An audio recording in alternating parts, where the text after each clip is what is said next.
Hola chicos, el día de hoy vamos a empezar nuestro curso hablando del campo magnético terrestre.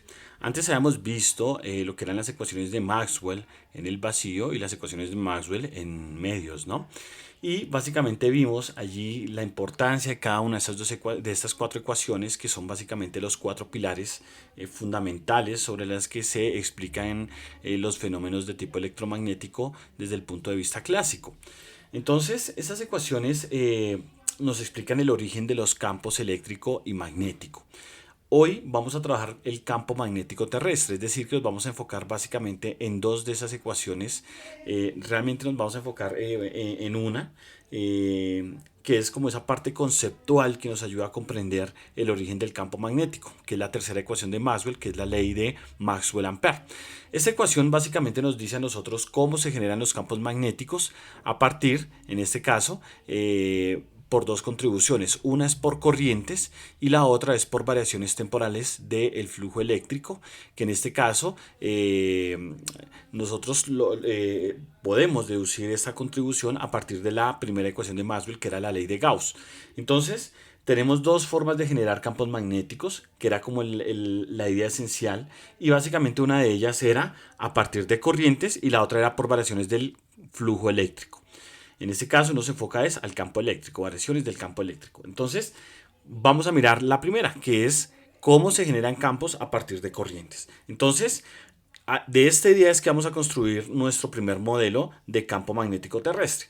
Antes de hablar, digamos, de entrar en la matemática, vamos a dar un contexto histórico de cómo se estudió el campo magnético. Entonces, nosotros tenemos básicamente lo siguiente. Entonces nosotros lo que tenemos es que hay evidencia de épocas muy antiguas por sus aplicaciones en la navegación. Es decir, que el campo magnético se comenzó a estudiar pues desde muchísimos siglos atrás y básicamente viene a una de las aplicaciones de aquella época asociada hacia la parte de navegación, hacia la ubicación de los barcos en el mar. Entonces, tenemos acá que la declinación magnética y su variación de un lugar a otro fue observada por los navegantes, en especial españoles y portugueses, en el siglo XV y siglo XVI. Martín Cortés en 1551 distingue los polos magnéticos de los geográficos, es decir, hace esa separación de lo que es el polo norte geográfico del polo norte magnético. Después tenemos que Renorman en el 76, 1576, perdón, descubre la inclinación magnética. Viene que en 1635 tenemos que la variación del campo magnético y los principios fundamentales del geomagnetismo son postulados por Hildebrand. Halley en el 1698 y 1700 publica los primeros mapas magnéticos terrestres y Poisson definió el concepto de dipolo y la intensidad de magnetización. Entonces acá básicamente tenemos como unos conceptos muy asociados al campo magnético y ahora vamos a ver algunos de ellos que son los que nosotros vamos a trabajar en nuestro curso de magnetometría. Bueno, voy a bajar acá y los vamos a meter acá.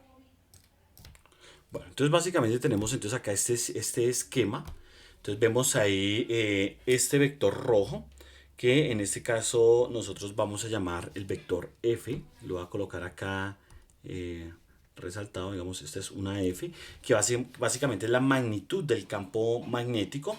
Entonces nosotros de acá vamos a distinguir básicamente dos cantidades. Una de ellas hacia ese F es un ángulo que va acá hacia abajo, que, bueno, que nosotros llamamos la inclinación magnética, y hay otro ángulo que es el que se forma con respecto al polo norte, que es básicamente la declinación. O sea que la inclinación es como que tanto ángulo se baja sobre el plano local, un plano horizontal, que tanto el campo magnético está por debajo o por arriba, y la declinación es ese ángulo con respecto al polo norte del vector de la proyección del campo magnético sobre el plano XY. Entonces, esa sería la inclinación-declinación y tenemos entonces las tres componentes. Entonces acá este F, fíjense, este F, yo lo puedo escribir entonces como la raíz cuadrada de la componente magnética X más la componente magnética Y más la componente magnética Z. Básicamente aplicamos teorema de Pitágoras en tres dimensiones. Recuerden que acá en este caso las componentes, fíjense, esta es la componente X magnética, esta va a ser la componente vertical magnética y esta va a ser la componente, digamos, también, o sea, la X y la Y son las componentes sobre el plano, las horizontales. Entonces hay una horizontal que apunta hacia el norte, que es la X, y una horizontal que apunta hacia el este, que sería las dos magnéticas en el plano. No es que apunten en esa dirección, sino que están sobre ese plano, o sea, pueden apuntar hacia el este, hacia el oeste, dependiendo de la dirección del campo en ese punto. Entonces tenemos ese campo magnético, tenemos entonces la componente horizontal, fíjense, la voy a pintar con un color azul, que es esta de acá, esta es la componente H. Y básicamente, pues si miramos, es básicamente un Pitágoras entre el X y el Y, ¿no? Entonces va a ser la componente X más la componente Y al cuadrado. Y bueno, la declinación magnética en este caso sería arco tangente de la componente, de las dos componentes que están sobre el plano. Y la inclinación en este caso va a ser igual a la arco tangente de la componente vertical sobre la componente horizontal. ¿Listos? Recuerden que este H de acá es este de acá, ¿no? Así que lo voy a poner acá en azul. Y bueno, ahí nos quedarían entonces nuestras primeras relaciones para el campo magnético. Nuestro campo magnético es este F de acá. Vemos ahí el nadir, que es el punto imaginario por debajo de nosotros, y el zenit sería el punto hacia arriba, o sea, sería un punto por acá. Espero que les haya quedado claro esta primera parte, chicos, y vamos con el siguiente video.